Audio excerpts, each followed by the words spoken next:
영장 2차 집행을 앞두고 경찰은 1차 집행 당시 실패를 교훈 삼아 구체적인 체포 계획을 고심하고 있는 것으로 전해졌습니다. 네, 현장 취재 기자 연결해서 자세한 내용 알아보겠습니다. 양동훈 기자. 네, 경찰청 국가수사본부에 나와 있습니다. 네, 윤 대통령에 대한 체포영장 집행 제시도 언제쯤 다시 진행될 걸로 보입니까?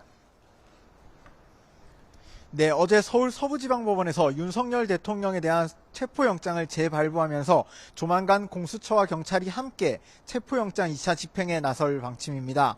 다만 아직 구체적인 내용이나 세부적인 계획 등은 확인되지 않고 있습니다.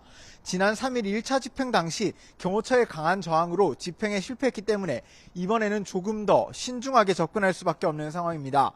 앞서 공수처가 인력 부족 등을 이유로 물리력 동원에는 한계가 있다고 인정한 만큼 이번 체포영장 2차 집행의 세부계획 수립은 경찰이 주도하게 될 전망입니다.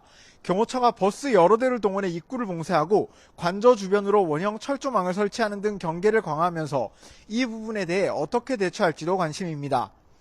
경찰은 이번에도 경호처가 영장 집행을 저지하기 위해 나선다면 경호처 직원에 대한 현행범 체포를 검토하겠다고 경고했습니다. 또 형사기동대나 특공대 등을 투입해 더욱 강한 물리력을 동원할 가능성도 내비쳤는데요. 반드시 체포영장을 집행하겠다는 의지를 드러내고 있는 만큼 2차 집행에서는 보다 더 대규모 인력이 투입될 가능성도 큽니다.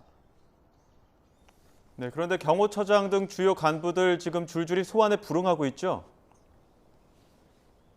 네, 경찰은 앞서 소환에 불응해온 박종준 경호처장과 김성훈 경호처 차장에게 각각 3차와 2차 소환조사 요구서를 보냈습니다.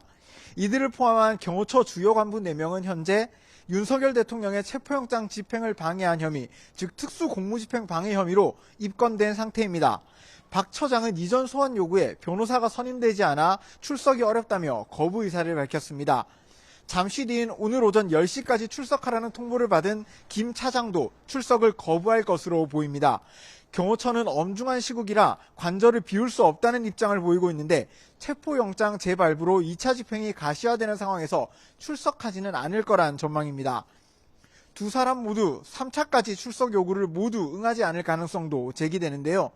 다들 소환에 불응하면서 시간 끌기를 하고 있어 경찰로서는 체포영장 신청도 저울질할 수밖에 없는 상황입니다.